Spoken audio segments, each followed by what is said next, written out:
Hi everyone, my name is Megan Bowen and I am a pre-OT student at SVSU. Today we're going to be talking about BFRB, which is body focused repetitive behavior, and we're going to be talking about one condition called trichotillomania. It's pretty rare and it's called trich for short.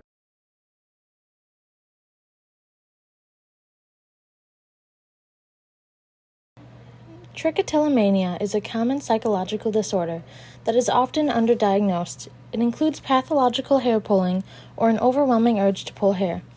Many people may not realize it's a true condition and think of it more as a bad habit. It has a continuum from mild to severe, in which case some people don't even realize that they're doing it. The etiology of this condition is that it most likely occurs after a high anxiety situation, a stressful event, or a traumatic event that's happened in the past. For instance, if someone is extremely anxious, you might see them use bad habits such as fidgeting or biting their nails. For individuals with trichotillomania, their bad habit that they possess is that they pull out their hair. It can also begin as a habit after a sensory event, such as having an itchy eyelash. Other causes could include a serotonin deficiency, brain abnormality, or genetic susceptibility. Other psychological factors could also have an effect on trichotillomania. The symptoms of trichotillomania include repeatedly pulling out hair or breaking off pieces of hair. That individual may have feelings of relief after pulling out their hair. Trichophagia is also another symptom of this condition. If you've never heard of that term, it means eating hair, usually after the person has pulled it out. Trichotillomania will also lead to possible bald spots or itching and tingling at the site of pulling, depending on if any treatment was used. The prevalence of trich is mostly unknown due to the amount of people who are not willing to speak up about their condition. A lot of people think that pulling your hair could just be a bad habit rather than an actual diagnosable condition. And those who do know about it may not want to speak up about it or admit that they need help. Because of this, only 1% of individuals actually have a known diagnosis, though it's possible that up to 13% of people actually have this condition. It is more common in females than males, and it has a 4-to-1 ratio. This is most common with the scalp, and the next two most common areas of pulling are the eyebrows and then the pubic region, though people are known to pull their arm or leg hair, eyelashes, or any other area of the body. Recently, trichotillomania has been grouped with OCD in the DSM-5. This is most common when the individual has been diagnosed with OCD as a young child or adolescent. Other related disorders or risk factors include autism, depression, social anxiety, and attention deficit hyperactivity disorder. This can also be known as ADHD. When it comes to trich, there are two main treatment options that physicians typically introduce to clients. The first being behavioral therapy specific to the client and his or her limitations. Recently, habit reversal training, otherwise known as HRT, has been found to be most beneficial for those with this condition. HRT has 5 stages, starting with habit reversal therapy. In this, the client identifies psychological and environmental factors that can trigger hair pulling. The second stage is competing response training, followed by motivation and compliance, relaxation training, and generalization training. Although no medications have been approved to treat trichotillomania, they are often used to minimize the effects and symptoms or related conditions. Selective serotonin reuptake inhibitors, otherwise known as SSRIs, are most often used to treat OCD or depression, which are both directly correlated with trichotillomania. Other medications found most useful to treat side effects or symptoms include olanzapine, N-acetylcysteine, and clomipramine. For lifespan considerations, trichotillomania has no direct impact on life expectancy.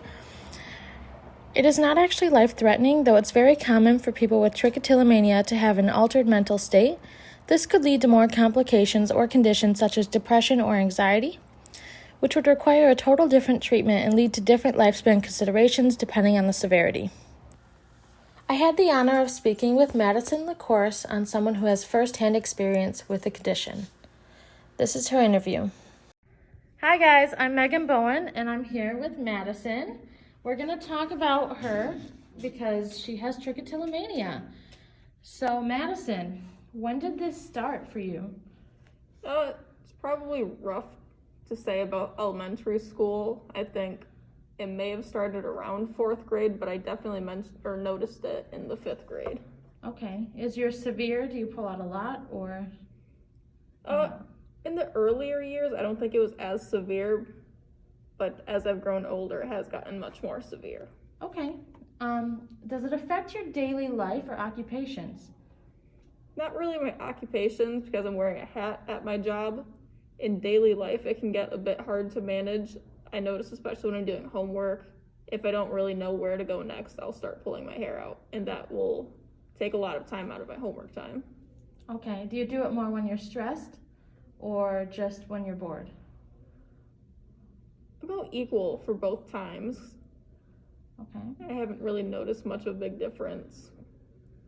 Okay. Also, do you realize when you're pulling out your hair or does it just happen automatically?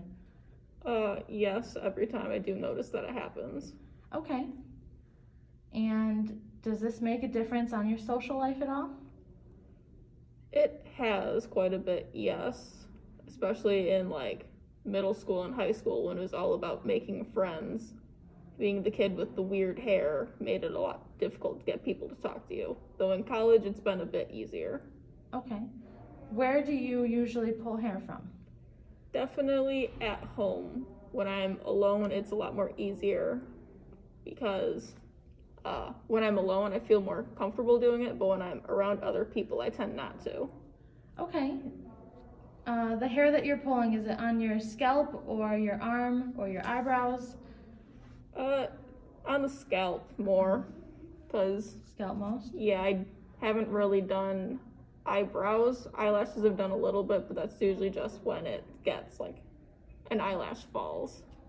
Okay. Well, thank you so much for meeting with me today. I really appreciate it. Since only 1% of people are actually diagnosed with trichotillomania, there's not a lot of local community support that is in person. There is, however, a lot of online or virtual options. If you do not feel comfortable speaking directly about your condition, here's a list of national helplines for virtual support. This includes SAMHSA's National Helpline. This helpline will offer information and help in finding a mental health provider in your area. The next is National Alliance on Mental Illness, otherwise known as NAMI. NAMI provides advocacy, education, and support to individuals and families who are affected by mental illness. Lastly is the TLC Foundation. The TLC Foundation for Body-Focused Repetitive Behaviors is an organization offering support and education to those affected by trichotillomania and other related conditions. Next up is Mini Jeopardy time. Welcome 3 contestants, Madison, Nikki, and Brandon. Go. Okay, welcome to Mini Jeopardy! I'm your host, Megan Bowen, and today we have 3 contestants, Madison, Brandon, and Nikki. Let's get started. Nikki, you are first. We have 4 categories, 1 symptomatology, 2 medical management and treatment, 3 incidence and prevalence, and 4 community support. I will take symptoms for 200. 200. This type of feeling is often felt after a person with trichotillomania pulls their hair. What is relief? That is correct. 200. Symptoms for 400. This, along with tingling, can be felt at the scalp after pulling your hair. What is itching? That is correct. That's 400. Incidence and prevalence for 200. This condition is more common in what gender? What is female? That is correct. Another 200. Community support for 600. Okay, this helpline offers virtual support groups or help in finding a mental health provider in your area. No? Brandon, do you know this? MANHSA. Nope. Madison, do you know this? What is SAMHSA? That is correct. Good job. 600. What would you like next? What is, I'll do medical management and treatment for 400. Okay. This specific type of therapy helps treat trichotillomania. What is behavioral? Yes, it is. Correct. And incidence and prevalence for 400. This is the ratio of females to males with trichotillomania. What is 4 to 1? That is correct. Another 400. Incidence and prevalence for 600. Okay. This percent of people actually are diagnosed with trichotillomania. What is 13%? That is false. I'm sorry. Do you know this? What is 1%? That is correct. 600. I'll take symptoms for 600. This word describes eating hair as a symptom of trichotillomania. No? Brandon? No? Madison? What is trichophagy? That is correct. 600. Medical management and treatment for 600. This is why people often aren't diagnosed with trich. What is... I'll pass on this one. Okay, Because of fear of shame. that is correct. 600. Medical management and treatment for 200. This is the abbreviation of selective serotonin reuptake inhibitors. What is SSRI? That is correct. Community support for 400. This Alliance on Mental Illness will provide advocacy for those who aren't comfortable and educate families of those with it. What is NAMI? That is correct. Last one, 200 for community support. This is the foundation focused on body repetitive behaviors and offers support and education. No? What is TLC? That is correct. There you go. We have to add up the numbers.